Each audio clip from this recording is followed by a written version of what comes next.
บุฟเฟ่ต์กับหัวหน้าเพิ่นเดี๋ยวหัวหน้าเพิ่นพามาตักเอาเลยตักเอาเลยมา2 คนจะตักหลายได้จะกินบุฟเฟ่ต์เอาเลยเอาอันใดอาหารทะเลเฮาอาหารทะเลมีเลยมีเยอะแยะโอ้ยนี่พอไปกินข้าวก่อนเลยเนาะเบิด2 จานแล้วมันสิเป็นจังได๋เนาะนี่กระปูเอ้ามันอยู่พี่อีกเอ้ากุ้งแต่ขอถ่ายเด้อบ่ลุกขึ้นบ่กิน2 คนนึงเนาะอาหารโอ้มันยังกุ้งนกเลย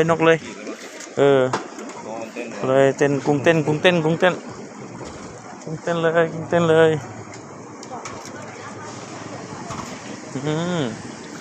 เก่งสดเลย